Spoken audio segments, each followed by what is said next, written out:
ভাইয়েরা, আপনারাও আমাদের ভাই। বন্ধুত্ব দিলে বন্ধুত্ব পাবেন। বন্ধুত্ব ইজ ওয়েলকাম, দাদাগিরি নয়। বন্ধুত্ব ওয়েলকাম, দাদাগিরি নয়। Loud and clear.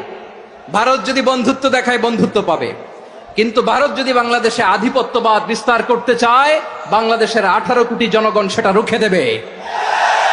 ভারত যদি গৌর গোবিন্দের ভূমিকায় নামতে চায়, দেশের 18 কোটি মুসলমান শাহজালালের ভূমিকায় নামবে।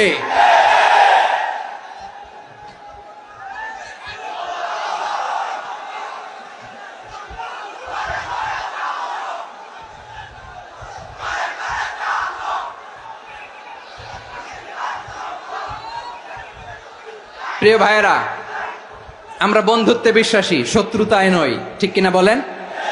আল্লাহ আমাদেরকে বোঝার তৌফিক দান করুক। তাহলে এই যে তারা বলেছে এদেশে সংখ্যালঘুরা কষ্টে আছে, দুঃখে আছে, এটা কি ঠিক? বলেন, এটা কি ঠিক? না, তারা ডিস ইনফরমেশন শেয়ার করেছে, এটা ঠিক নয়। আমার প্রতিবেশী বন্ধু রাষ্ট্রকে বলবো, আপনারা এটা করবেন না, এটা করবেন না। আমরা শান্তিতে আছি, আপনারাও শান্তিতে থাকেন, আমাদেরকেও শান্তিতে থাকতে দেন। এই যে চিটাগাংয়ের অ্যাডভোকেট আলিফ হত্যাকাণ্ডে গোটা বাংলাদেশ আমরা ধৈর্যের পরাকাষ্ঠা দেখিয়েছে। চিল্লায় বলেন ঠিক কিনা? আমাদের নেতা আমাদেরকে ডেকেছে, আমরা শান্ত থেকেছি। আমরা শান্ত থাকতে চাই, আমরা ঐক্যবদ্ধ থাকতে চাই। যে কোনো ষড়যন্ত্র রুখে দেওয়ার জন্য ঐক্যবদ্ধ প্রচেষ্টার কোনো বিকল্প নাই। তাই আজকের আলোচনার ছোট্ট একটা টপিক আমি শিরোনাম ঠিক করেছি, আমাদের জীবনে, সমাজ জীবনে, ধর্মীয় জীবনে, রাষ্ট্রীয় জীবনে ঐক্যবদ্ধ থাকার গুরুত্ব। এবার আওয়াজ করে পেকুয়ার ভাইয়েরা বলেন, আমরা ঐক্যবদ্ধ জীবনযাপন করতে চাই কি চাই না? আল্লাহ তাআলা সে নির্দেশনাই দিচ্ছেন।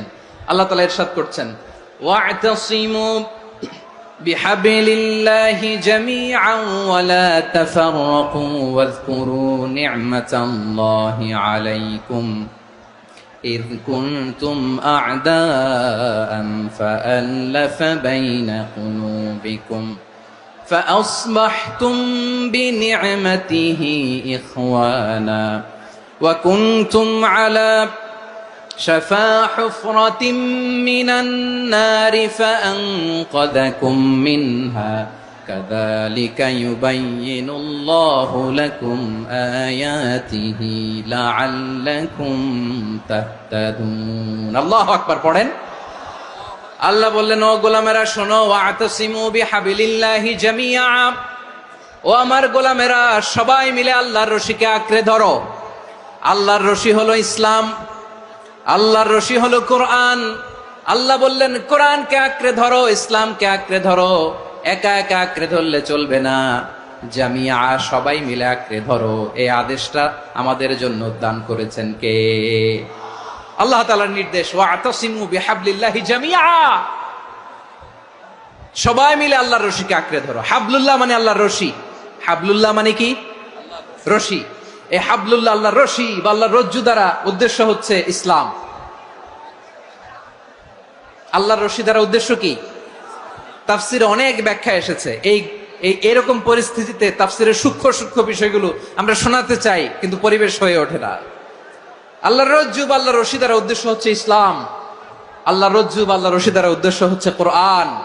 কারণ কোরআন আমাদেরকে ঐক্যবদ্ধ করে, ইসলাম আমাদেরকে ঐক্যবদ্ধ করে। চিল্লায় বলেন ঠিক কিনা? এজন্য আল্লাহ বললেন, তোমরা আমার রশিকে আঁকড়ে ধরো, বিচ্ছিন্ন হয় না। আমার দেয়া নেয়ামতগুলো স্মরণ করো। যখন তোমরা ছিলে শত্রু, তোমাদের মধ্যে হৃদয়ে আমি আল্লাহ ভালোবাসা ঢেলে দিলাম, ফলে তোমরা সবাই ভাই ভাই হয়ে গেলে। তোমরা সবাই ছিলে জাহান্নামের কিনারায়, জ্বলন্ত অগ্নিকাণ্ডের পাশে। আমি আল্লাহ দয়া করে ঈমানের বদৌলতে তোমাদেরকে আগুন থেকে ফেরালাম। আমি আল্লাহ দয়া করে তোমাদেরকে জান্নাতের পথ দেখিয়ে দিলাম। সুবহানাল্লাহ পড়েন। এমন পথ দেখালাম যেই পথ তোমাদেরকে জান্নাতে নিয়ে যাবে, পথের দিশা তোমরা পাবে। লাআল্লাকুম তাহতাদুন। প্রিয় ভাইরা, তাহলে আমাদের যে ঐক্যবদ্ধ থাকতে হবে, এই নির্দেশটা কার? নাকি মন মতো আমি বানায় বলতেছি? আওয়াজ করে বলুন, নির্দেশটা কার? আল্লাহর। তাহলে আমাদেরকে ঐক্যবদ্ধ জীবন যাপন করতে হবে। প্রিয় ভাইরা, ইসলাম আমাদেরকে ঐক্যবদ্ধ করে। ইসলাম আমাদেরকে কি করে? সংঘবদ্ধ করে, ঐক্যবদ্ধ করে। বিচ্ছিন্ন হওয়া যাবে না। বিরোধ, বিচ্ছিন্নতা, মতানৈক্য, এগুলো আমাদেরকে ধ্বংস করে, আমাদেরকে দুর্বল করে। আর আমাদের ঐক্যবদ্ধ প্রচেষ্টা আমাদেরকে বিজয়ের দিকে এক ধাপ এগিয়ে নেয়। চিল্লায় বলেন ঠিক কিনা? এজন্য আল্লাহ বললেন ওয়াতাসিমু বিহাবলিল্লাহি জামিআ, তোমরা আল্লাহর রশিকে আঁকড়ে ধরো, তোমরা ঐক্যবদ্ধ জীবন যাপন করো, তোমরা বিচ্ছিন্ন হয়েও না। বিচ্ছিন্ন হইলে লস, ঐক্যবদ্ধ হলে সেখানে কল্যাণ আছে না নাই? মাইকে কি সমস্যা হয়েছে কোনো? হ্যাঁ,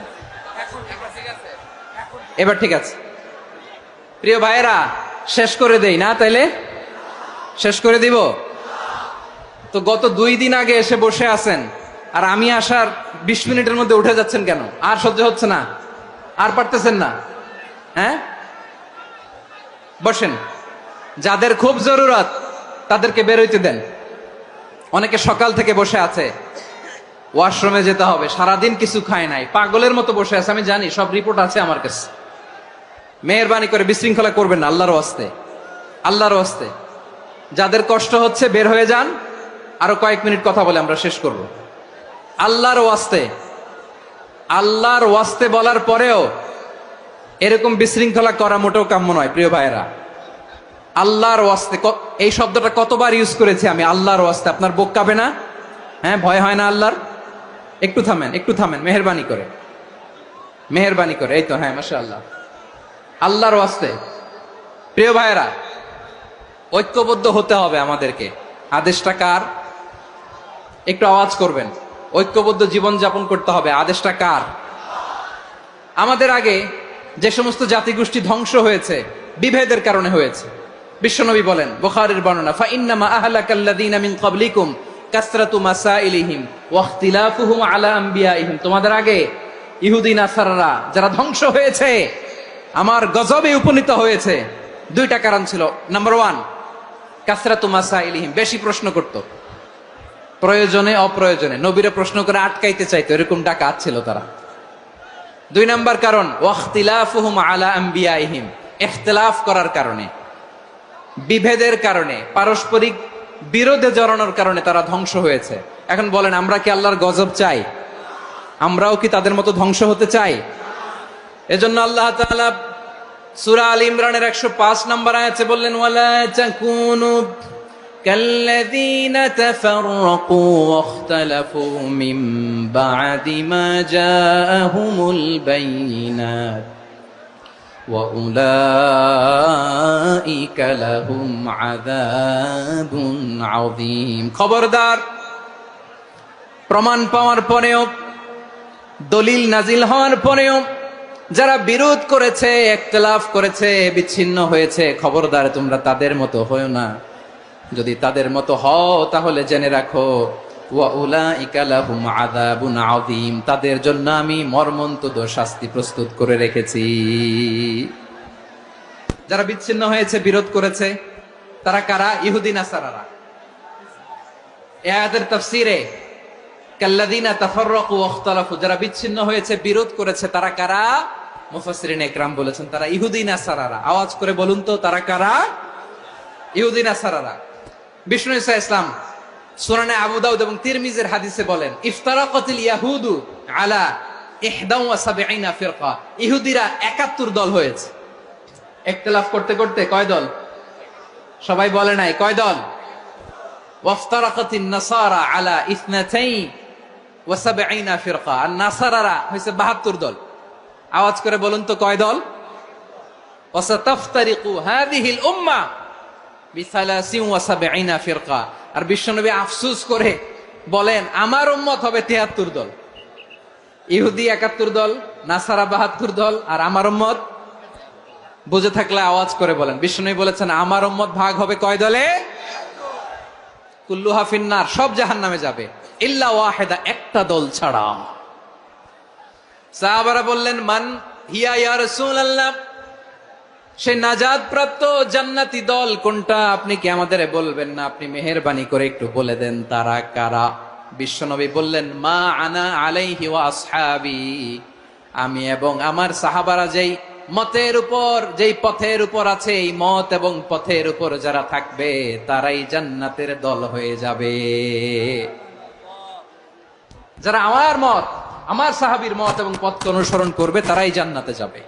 তাহলে প্রিয় ভাইয়েরা, আমরা কি আর ইখতিলাফ করব, কাদা ছোড়াছুরি করব? করবেন না যে বোঝাই তো যাচ্ছে দৃশ্য দেখে। ধাক্কাধাক্কি যে আপনারা করবেন না, আপনাদের এই যে আমলনামা তো আমার কাছে আছে। পেকুয়ার ভাইয়েরা, এটা তো আমার ওয়ার্ম আপ প্রোগ্রাম। আমার বিভাগীয় প্রোগ্রাম হচ্ছে 8 বিভাগে 8টা। কয়টা? এটা কেন নিলাম? নেয়ামতুল্লাহ নিজামীর জ্বালা থেকে বাঁচার জন্য নিলাম। ওর জ্বালাতনে ও পারে না মালয়েশিয়া থেকে আমরা টেনে নিয়ে আস, চার্টার ফ্লাইট ভাড়া করে পারে না নিয়ে আস। এমন কোনো মাধ্যম নাই, এমন কোনো ওয়ে নাই সে ধরে নাই। আর তার কাছে আমার কাছে তার দাবিও আছে, কারণ এর আগে 2-3 বার আসার কথা ছিল, কয়েকবার এসে এসে ফিরে গেছি, অনুমতি হয় নাই। এখন দাবার গুটি পাল্টে গেছে, দাবার গুটি পাল্টে গেছে। এক মাঘে শীত যায় না, কিন্তু আমরা স্মরণে রাখি না, ভুলে যাই। এটাই বড় আফসোস প্রিয় ভাইরা। তো এটা ওয়ার্ম আপ প্রোগ্রাম, এটা ওয়ার্ম আপ উদ্বোধনী প্রোগ্রাম, বিভাগীয় প্রোগ্রাম আমার জানুয়ারি থেকে শুরু। তো যা যা করছেন আমার সাথে পেকুয়াতে সব কিন্তু বয়ান দিব, ওই জায়গায় সব বলে দিব পেকুয়াবাসী কি করছে। আমি তো ভাবছি পেকুয়ার জেন জি, জেনারেশন জি আমাকে এমন ভাবে রিসিভ করবে, আমার কোনো ব্যাক পেতে হবে না, কষ্ট পেতে হবে না। আমাকে স্মার্টলি তারা স্টেজে রিসিভ করবে, স্মার্টলি তারা সেফ এন্ট্রি সেফ এক্সিট দিবে। তো বাস্তবে তো উল্টা, একেবারে উল্টা। আমি জানি জায়গা নাই, ওই যে দেখছেন উত্তর রেডি আছে। আমি জানি যে ধারণ ক্ষমতার অনেক বেশি লোক হয়ে গেছে, এটা আমি জানি। ভালোবাসা কোনো আইন কানুন দিয়ে মাপা যায় না, এটা আমি জানি। এটা যে ভালোবাসার বহিঃপ্রকাশ, এটাও আমি বুঝি। ভালোবাসাকে আটকায় রাখা যায় না। এটা যে ভালোবাসার অগ্নি স্ফুলিঙ্গ, এটারে কোনো কিছু দিয়ে দামায় রাখা যাবে না, এটা আমি টের পাই। এজন্যই মনকে বুঝতে যেটা ভালোবাসা। মেহেরবানি করে অল্প কয়েকটা মিনিট একটু সুশৃঙ্খল